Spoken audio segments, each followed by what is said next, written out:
बस एक चम्मच का कमाल और गुड़हल का पौधा सारी बीमारियों से मुक्त हो जाएगा।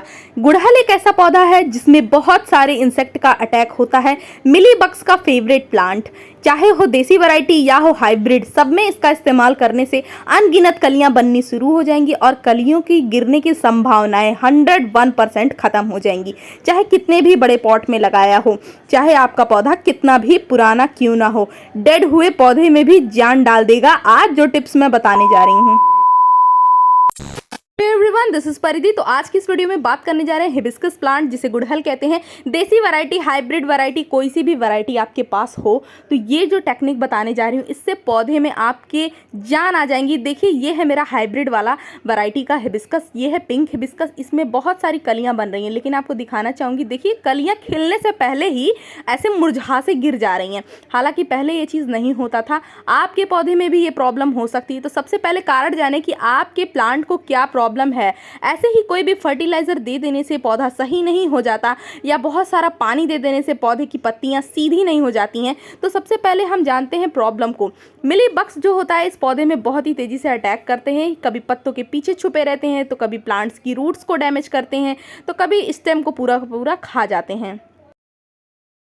आपको पता होगा, अनाज की खेती करने के लिए ऐसी मिट्टी की आवश्यकता होती है जो बहुत ही ज़्यादा पानी अवशोषित कर ले। दोमट मिट्टी बहुत ही ज़्यादा उपयुक्त होती है। इस प्लांट को एसिडिक सॉइल पसंद होता है। लेकिन अगर ऐसा हो कि आपके प्लांट में एसिड की मात्रा ही ना हो, या फिर बहुत ही ख़राब आपका मिट्टी हो, मिट्टी में एसिड का मात्रा होना बहुत इंपॉर्टेंट है। तो मैं यहाँ पर इसे ऊपर से एसिडिक लिक्विड फर्टिलाइज़र देने की कोशिश कर रही हूँ, जो इस प्लांट के लिए बहुत ही इंपॉर्टेंट है। तो देने के लिए सबसे पहले पौधे की गुड़ाई करना बहुत इंपॉर्टेंट है, जिससे नीचे की मिट्टी भी खुल जाए ऑक्सीजन पाने के लिए, और ये फर्टिलाइज़र अच्छी तरीके से उसमें घुल जाए। मैं इस टेक्निक को कई बार इस पौधे पे इस्तेमाल कर चुकी हूँ, सीज़न बाय सीज़न। तो ये 100% वर्क करेगा, चाहे हो मिली बग्स, चाहे हो एफिड्स, चाहे कोई सा भी इंसेक्ट हो, स्नेल हो, स्लग्स हो, ये बहुत ही इफेक्टिव है। जो मैं बताऊँगी वो डालने के बाद कोई सा भी कीड़ा हो वो भाग जाएगा। तो एसिडिक बनाने के लिए लेमन का यूज़ कर सकते हैं, या फिर आपके घर में यूज्ड हुए लेमन को भी आप इस्तेमाल कर सकते हैं। पानी में डिप करके 24 घंटे के लिए रख दें, या फिर 48 घंटे के लिए। फिर इस प्लांट में आप उसे दे सकते हैं इस तरीके से, या फिर सुखा करके आप नींबू की छिलके को भी दे सकते हैं मिट्टी में। लेकिन मैं यहाँ पे लिक्विड के रूप में दूंगी नींबू को। दोस्तों, सिट्रिक एसिड में बहुत ही अधिक दुर्बल कार्बन अम्ल पाए जाते हैं। ये एक दुर्बल कार्बन होता है, जिससे इसमें बहुत ही ज़्यादा अम्लीयता की मात्रा होती है। इसका पीएच बहुत ही कम होता है। तो ये प्लांट के लिए बहुत ही ज़्यादा इंपॉर्टेंट है। अगर आपकी भी मिट्टी में ये प्रॉब्लम है, तो आप उसे कैसे चेक करेंगे मैं बताती हूँ। आपके प्लांट में कलियाँ नहीं बनेंगी, आपके प्लांट की पत्तियाँ सिकुड़ी हुई रहेंगी, आपके प्लांट की ग्रोथ नहीं होगी, जैसे कि तैसे प्लांट रुका हुआ नजर आएगा। सालों साल पानी देते रहेंगे, कोई भी अच्छा रिजल्ट नहीं मिलेगा। तो आप इस टेक्निक का इस्तेमाल करें। एक नींबू में 2 भाग कर लें, हाफ नींबू का इस्तेमाल करें। बहुत ज़्यादा मात्रा में आपको नहीं देनी है। ये देखिए, मैंने ग्रो बैग में लगाया हुआ है, छोटे से ग्रो बैग में, और यहाँ पर कलियाँ बननी शुरू हो चुकी है। जबकि इस बड़े से पॉट में लगाया है, दूसरे हिबिस्कस में बिल्कुल भी कलियाँ नहीं बन रही हैं।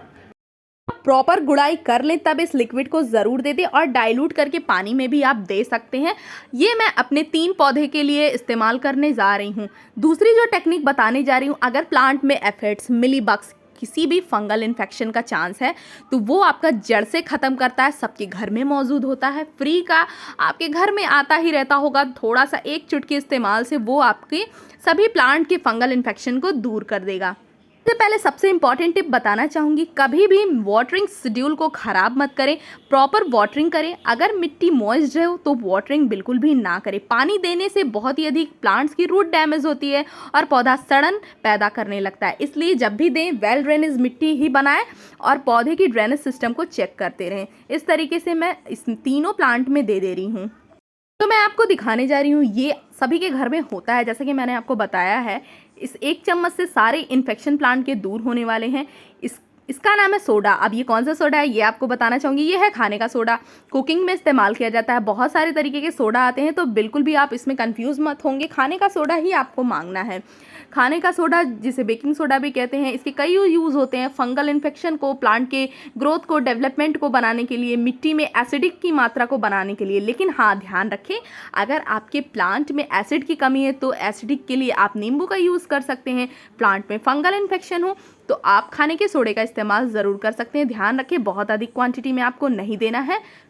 ये सभी प्रॉब्लम हो तो आप दोनों को एक साथ दे सकते हैं। साथ में एक और फर्टिलाइजर बताना चाहूँगी जो पोटेशियम, फास्फोरस, कैल्शियम को आपके मिट्टी में प्रोवाइड करेगा और आपकी मिट्टी बहुत ही ज़्यादा फर्टिलिटी को इंक्रीज करने के चांसेस बढ़ जाती है, जैसे कि प्लांट बहुत ही ज़्यादा फ्लावरिंग करने लगेगा।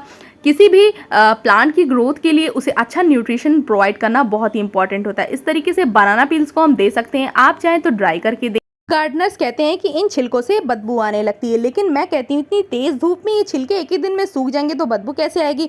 प्लांट में आप मल्चिंग कर सकते हैं, इसका यूज़ कर सकते हैं। इसमें पोटेशियम, फास्फोरस, एनपीके की मात्रा भर भर के होती है, तो इस तरीके से आप कट करके दे सकते हैं या मिट्टी में भी डाल करके आप दे सकते हैं। ये एक बहुत ही बेहतरीन फर्टिलाइज़र होता है, आपको एनपीके बाहर से खरीद के नहीं देना पड़ेगा। मैं इन सब टेक्निक्स का यूज़ करती हूँ और मेरे पौधे में तो भर भर के फ्लावरिंग होती है। एक बार बारिश तो होने दीजिए, फिर दिखाऊंगी मैं आपको इन प्लांट में कलियों की बारिश हो जाएगी। दोस्तों वाले हिबिस्कस को तो आप देख ही रहे होंगे, तेज धूप की वजह से वो अभी प्लांट सरवाइव नहीं कर पा रहे, लेकिन कलियां बन रही है लगातार। दोस्तों अगर इससे रिलेटेड और भी कोई प्लांट में आपकी प्रॉब्लम हो तो आप बता सकते हैं। आप चाहें तो इसे एक बॉटल में बंद करके बायो एंजाइम भी इसका बना सकते हैं, या फिर आप लिक्विड फर्टिलाइज़र भी इन बनाना पील्स का बना सकते हैं। आप इसमें संतरे के छिलकों को भी ऐड कर सकते हैं। दोस्तों ये है खाने का सोडा, आप देख सकते हैं मैंने इस पन्नी में रखा हुआ है। ये कैसा दिखता है, बिल्कुल वाइट वाइट नमक के जैसे दिखता है, लेकिन नमक के जैसे दरदरा नहीं होता। करते हैं दोस्तों, वीडियो आपको पसंद आए होगी। चैनल पे पहली बार आए तो लाइक, शेयर, सब्सक्राइब किए बिना ना जाए। मिलते हैं नेक्स्ट वीडियो में।